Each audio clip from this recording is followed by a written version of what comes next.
पाकिस्तान में रहने वालों के लिए एक बड़ी खुशखबरी है और पाकिस्तान में रहते हुए बाइनांस को यूज़ करने वालों के लिए दो बड़ी खुशखबरियां हैं। बाइनांस सीनियर लीडरशिप जो है उन्होंने पाकिस्तान में इस्लामाबाद के अंदर विजिट किया था, जिसमें सीईओ रिचर्ड टैंक जो उनके ग्लोबल बाइनांस के सीईओ हैं उन्होंने विजिट किया, उनके साथ उनकी हायर मैनेजमेंट टीम थी। और इस मीटिंग के अंदर जो है वो हमारे प्राइम मिनिस्टर शहबाज शरीफ साहब मौजूद थे, chief of defence forces and chief of army staff field marshal Syed Asim Munir साहब मौजूद थे। चेयरमैन पिवारा बिलाल बिन साकिब भी वहाँ पे मौजूद थे। PVARA Pakistan virtual asset regulatory authority जो बनाई गई है, जिन्होंने जितनी भी नई क्रिप्टो एक्सचेंजेस आएंगी या कोई भी क्रिप्टो का प्रोजेक्ट आता है तो उसको रेगुलेट करने के ऊपर जो है वो यही अथॉरिटी जो उनको रेगुलेट करेगी। और इसी मीटिंग के अंदर जो है वो साथ साथ हमारे finance minister senator Mohammad Aurangzeb साहब मौजूद थे। और इसी के साथ साथ जो है वो top leadership from state bank वो भी मौजूद थे। President of major Pakistani bank वो भी मौजूद थे। और इसी के साथ साथ जो है वो जैसे मैंने पहले बताया कि बाइनांस के सीईओ रिचर्ड टैंक भी मौजूद थे, जिसके अंदर उन्होंने डिस्कशन क्या की है। डिस्कशन के मेन की पॉइंट जो आप लोगों को बता देता हूं कि किस तरह से जो है ये रोल आउट कर सकते हैं on end of ramp infrastructure को, और सबसे इंपॉर्टेंट चीज़ कि किस तरह से कंप्लाइंस के ऊपर काम कर सकते हैं, एंटी मनी लॉन्ड्रिंग और काउंटर फाइनेंसिंग टेररिज्म के ऊपर जो है किस तरह से काम किया जा सकता है, और कैसे जो है वो हम ज़्यादा ट्रांसपेरेंसी ला सकते हैं डिजिटल मार्केट्स को लेकर, और किस तरह से हम फाइनेंशियल इंस्टीट्यूशंस को रेगुलेट करेंगे। और मिनिस्टर औरंगजेब साहब ने जो है इस चीज़ के ऊपर बहुत ज़्यादा तवज्जो दी है, बहुत ज़्यादा उन्होंने इसके ऊपर जो है वो प्रेशर भी दिया है कि हम जो है अपनी नेशनल इकोनॉमी को जो है वो ज़्यादा बेहतर बनाएंगे, जिसके अंदर जो है वो हम अपने जो डोमेस्टिक पेमेंट्स हैं उनको लेकर, साथ में हम ग्लोबल एक्सचेंजेस को लेकर, गवर्नमेंट को लेकर, और जो रेमिटेंस है उनकी जो एक ज़्यादा कॉस्ट आती है उसको रिड्यूस करने के लिए हम ब्लॉकचेन का इस्तेमाल करेंगे। और साथ साथ जो है उन्होंने ये भी बताया कि जो सिटीज़न है उनको जो है वर्चुअल एसेट्स के ऊपर जो है वो ज़्यादा विजिबिलिटी और ज़्यादा ट्रांसपेरेंसी मिलेगी, जिसके ऊपर जो अपॉर्चुनिटीज़ उनको मिलनी चाहिए उनसे जो भरपूर फ़ायदा जो है वो उठाएंगे। साथ ही साथ जो है वो और जो पाकिस्तान के अंदर 38 बिलियन की एनुअल रेमिटेंस आती है उसको रिड्यूस किया जाएगा, जैसे मैंने पहले बताया कि ब्लॉकचेन की टेक्नोलॉजी को इस्तेमाल करते हुए। और साथ ही साथ जो है लोकल टैलेंट को भी यहाँ पे प्रमोट किया जाएगा, जो वेब 3 के अंदर आना चाहते हैं, जो यंग जनरेशन है जो क्रिप्टो के बारे में डिस्कस करना चाहती है, क्रिप्टो के अंदर आना चाह रही। बहुत से लोग जो ऑलरेडी क्रिप्टो के अंदर काम कर रहे हैं, आप कह रहे हैं, मैं कह रहा हूँ, बहुत से और लोग हैं जो कि डिफरेंट कंपनीज के साथ एज एम्प्लॉय भी ज्वाइन हो चुके हैं, और बहुत से लोग जो हैं वो इसको लर्न कर रहे हैं, तो उनके लिए बहुत सी अपॉर्चुनिटी जो यहाँ पे बनेगी इंशाल्लाह।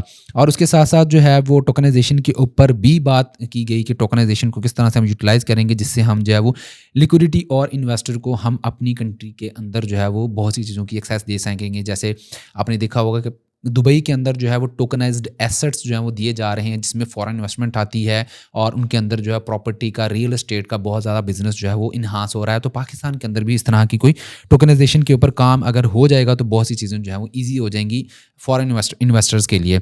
उसी के साथ साथ जो है यहाँ पर एक चीज़ और डिस्कस की गई कि किस तरह से जो है टैक्सेशन और कंप्लाइंस फ्रेमवर्क, और इसी के साथ साथ जो है वो एक्सचेंजेस को लाइसेंस किस तरह से दिया जाएगा, फिर कैपिटल गेंस जो किया जाएगा उसके ऊपर किस तरह से स्ट्रक्चर एक पूरा बनाया जाएगा, ताकि एक अच्छे तरीके से जो है वो इन सभी चीज़ों को करते हुए जो है वो यूज़र्स के ऊपर टैक्स भी लगाया जाए, और जो हम पैसा कमा रहे हैं उसको टोटली वाइट जो है वो हम कंसिडर करेंगे, लीगलाइज तौर पर आप जो है वो एक्सचेंज से जो विड्रॉ करेंगे आपका पैसा वाइट होगा, और उसके ऊपर आपको कोई भी मसला नहीं बनेगा। क्योंकि अभी बहुत से लोग जो हैं वो इस कश्मकश में हैं कि हम जो ट्रेडिंग से पैसा कमा रहे हैं क्या वो लीगल है, वो इलीगल है, क्या वो वाइट मनी है, क्या वो ब्लैक मनी है। तो ये सारे मसले जो इंशाल्लाह जल्द ही हल हो जाएंगे।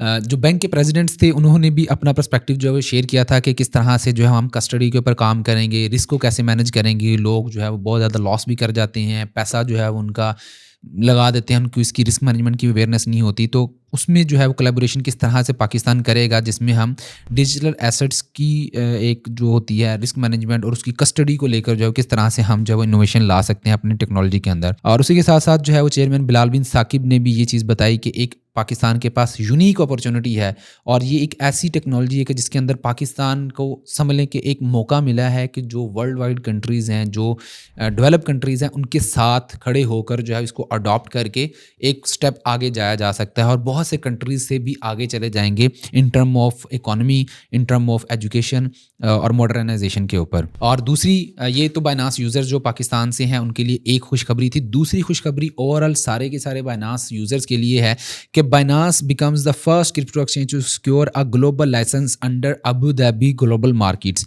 तो अबू धाबी की ग्लोबल मार्केट ने जो है वो बाइनांस को फुली लाइसेंस जो है वो प्रोवाइड कर दिया है, जिसके ऊपर ये काम कर सकते हैं। और इसका लाइसेंस का बेसिकली फ़ायदा क्या होगा, ये लाइसेंस एक तो बहुत मुश्किल है लेना, और Binance is the first crypto exchange को जिसको ये लाइसेंस मिला है। इससे पहले किसी भी क्रिप्टो एक्सचेंज को ये वाला लाइसेंस नहीं मिला हुआ अबू धाबी के अंदर। और इसके अंदर जो ये लाइसेंस दिया है, ये financial services regulatory authority of Abu Dhabi global market है जिन्होंने ये दिया है।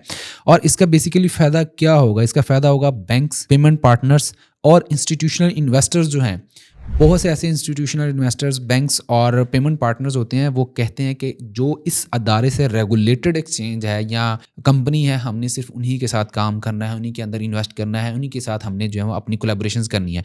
तो यहाँ पे बाइनांस को एक लाइसेंस जो मिल गया है, तो यहाँ पर बहुत सी पेमेंट, बहुत सी इन्वेस्टमेंट आने का यहाँ पर मौका बन गया है। इसी के साथ साथ जो है वो यहाँ पर integrations, custodian relationships and cross border partnership के लिए भी यहाँ पर बाइनांस को जो है एक बहुत बड़ी अपॉर्चुनिटी जो है मिल गई है।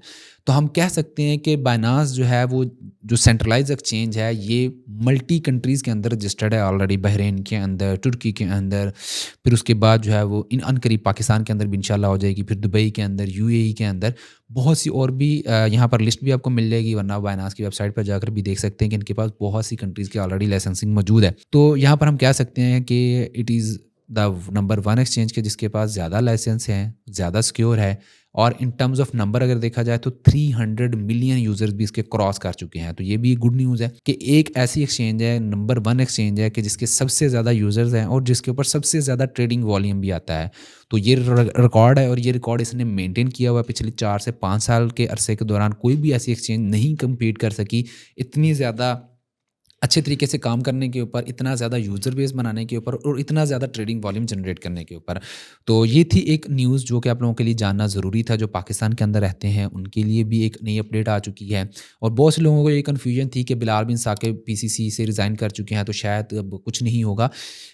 देखें, 2 अलग-अलग अथॉरिटीज़ हैं, तो पाकिस्तान के अंदर एक बंदा जो है 2 अथॉरिटीज़ का चेयरमैन नहीं हो सकता। तो इसलिए उन्होंने पीसीसी से रिज़ाइन करके पीवारा का ही चेयरमैन, जो मेन चीज़ है हमारी, पीवारा जो रेगुलेटरी अथॉरिटी है, उनके वो चेयरमैन है। तो still he is working, he is a very talented guy और बहुत अच्छा काम कर रहे हैं। और इंशाल्लाह जो है वो आप लोगों को 2026 के अंदर जो है वो बहुत अच्छी न्यूज़ मिलना शुरू हो जाएंगी। कुछ तो मिलना शुरू हो गई हैं, 2026 में बहुत अच्छी न्यूज़ भी आपको मिल सकती है।